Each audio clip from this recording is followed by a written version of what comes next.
ఈరోజు ఆత్మకూరు నియోజకవర్గం సంగం మండలంలో వంగల్లు, మర్రిపాడు, జంగాలకండ్రిగ అని 3 గ్రామాల్లో వాతావరణం మీ అందరికీ తెలిసిందే. హీట్ వేవ్, విపరీతమైన ఎండల వల్ల ఏంటంటే వాతావరణం విపత్తు ఒకటి జరిగింది. సడన్గా హెవీ గస్ట్ ఆఫ్ విండ్ అంటే వాతావరణంలో సుడిగాలులు గాలివాన లాగా వచ్చేసి మరి వడగళ్ళ వాన పడేసి ఇక్కడ ఊళ్ళల్లో చెట్లు, స్తంభాలు, ట్రాన్స్ఫార్మర్లు అన్నీ డ్యామేజ్ అయిపోయాయి అనమాట. ఇంచుమించు లెక్క చూస్తే ఇప్పుడు కరెంటు లైన్ మ్యాన్ వీళ్ళందరూ వచ్చి పొలాలంతా తిరిగినప్పుడు వంగల్లులో దగ్గర 15 స్తంభాలు, ఒక 6 ట్రాన్స్ఫార్మర్లు, జంగాలకండ్రిగలో 36 స్తంభాలు, ఒక 5 ట్రాన్స్ఫార్మర్లు, మర్రిపాడు గ్రామంలో ఇంచుమించు 20 స్తంభాలు, 6 ట్రాన్స్ఫార్మర్లు డ్యామేజ్ అవ్వడం జరిగింది. అంటే ఎక్కడైతే ఈ పోల్స్కి డైరెక్ట్గా ట్రాన్స్ఫార్మర్లు పెట్టున్నారో అలాంటి ట్రాన్స్ఫార్మర్లన్నీ పడిపోవడం జరిగింది. దిమ్మల మీద ఉన్న ట్రాన్స్ఫార్మర్లు ఒక రకంగా ఉన్నాయి, అక్కడక్కడైతే దిమ్మల మీద ఉండే ట్రాన్స్ఫార్మర్లు కూడా పడిపోయిన పరిస్థితి. అలాగే మన మంత్రివర్యులు శ్రీ ఆనం రామనారాయణ రెడ్డి గారికి మరి జిల్లా ఎలక్ట్రిసిటీ యంత్రాంగం, సూపరింటెండెంట్ ఇంజనీర్ మరి ఏడీలు అందరికీ ఈ విజువల్స్ చూపించడం జరుగుతుంది. ఇక్కడ భయంకరంగా ఊర్లల్లో విజువల్స్, ఈ దారికి అడ్డంగా పడిన చెట్లు, అలాగే నాటు వేయడానికి రెడీగా ఉన్న పొలాల్లో ట్రాన్స్ఫార్మర్ పైన పడిపోయిన చెట్లు, అదేవిధంగా ఇక్కడ ఊర్లో పడిపోయిన స్తంభాలు, ఇవన్నీ కూడా ఒక భయానకమైన సిచ్యువేషన్. అయితే నిన్న మన మంత్రివర్యులు ఆనం రామనారాయణ రెడ్డి గారి చొరవతో మరి మండల స్థాయి ఏఈ గారు, లైన్మెన్లు వీళ్ళంతా కూడా రాత్రి చురుగ్గా పనిచేసి ఊర్లల్లో మరి ఇంటికి వచ్చే కరెంటు వరకు రెస్టోర్ చేయడం జరిగింది. వాళ్ళందరినీ అభినందించాలా. అలాగే వారు ఇట్లాగే కంటిన్యూ చేసి అగ్రికల్చర్ కరెంటు కూడా నార్లు నాటే సమయం కాబట్టి శ్రద్ధ చూపి ఇంకా బాగా చేస్తున్నారు. ఇప్పటికీ ఇంకా వారికి తోడుగా జిల్లా యంత్రాంగం మరి డివిజన్ అధికారులు కూడా అడిషనల్ కాంట్రాక్టర్స్ని వాళ్ళకి పంపించి మా ఏఈ గారికి అండగా నిలవాలనేసి కోరుకుంటున్నాము.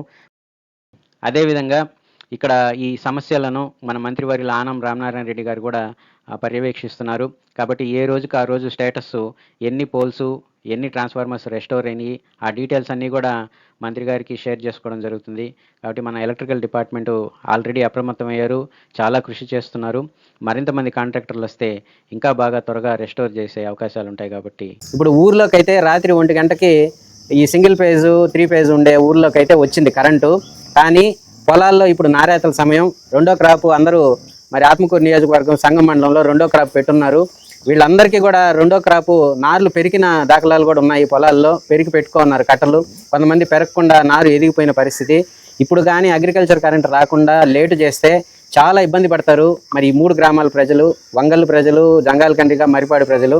కాబట్టి ఎలక్ట్రికల్ డిపార్ట్మెంట్ సూపరింటెండెంట్ ఇంజనీర్ గారు, జిల్లా స్థాయిలో అధికారి ఖచ్చితంగా ఎక్కడెక్కడైతే లేఅవుట్ల్లోనో ఎక్కడెక్కడో కాంట్రాక్టర్లు పనిచేస్తున్నారో వాళ్ళందరినీ కూడా యుద్ధ ప్రాతిపదికన ఈ జంగాలకండ్రికి, వంగల్లికి, మర్రిపాడికి తరలించి స్తంభాలన్నీ ఒక లారీకి స్తంభాలు తెప్పించి అంతా రెస్టోర్ చేయాల్సిన అవసరం చాలా ఉంది.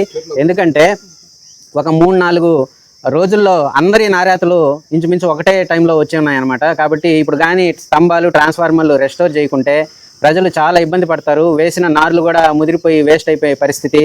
కాబట్టి మన మంత్రి అయినటువంటి శ్రీ ఆనం రామనారాయణ రెడ్డి గారు ఆయన దగ్గరకు కూడా ఈ రిక్వెస్ట్ అనేది తీసుకోవడం జరుగుతుంది. ఇంత పెద్ద ఎత్తున డ్యామేజ్ జరిగినప్పుడు మొత్తం జిల్లా యంత్రాంగం కూడా ఈ కాంట్రాక్టర్లు ఎవరైతే లైన్ మ్యాన్లు, ఏడీలు వీళ్ళందరూ కూడా స్పందించి తప్పకుండా ఈ ప్రజలకి న్యాయం చేయాలనేసి కోరుకుంటూ మరొక మారు మీకు హైలైట్ చేస్తున్నాను. చిన్న డ్యామేజ్ కాదు, పత్తి కూడా చాలా డ్యామేజ్ అయింది, మామిడి చెట్లు, మామిడి తోటలు కూడా డ్యామేజ్ అయి ఉన్నాయి. వంగల్లు, మర్రిపాడు, జంగాలకండ్రిగ, అటు సైడు దగదర్తి మండలం ఉన్న ఐతంపాడు, రంగసముద్రం ఇవి కూడాను తోటలన్నీ డ్యామేజ్ అయి ఉన్నాయి. కాబట్టి మరొక మారు 3 గ్రామాలకు కలిపి 75 స్తంభాల వరకు రఫ్గా ఒక 20 ట్రాన్స్ఫార్మర్ల వరకు డ్యామేజ్ అయి ఉన్నాయి. కాబట్టి ఇవన్నీ ఖచ్చితంగా త్వరగా రెస్టోర్ చేయాలనేసి ప్రార్థిస్తూ సెలవు తీసుకుంటాము. జై హింద్.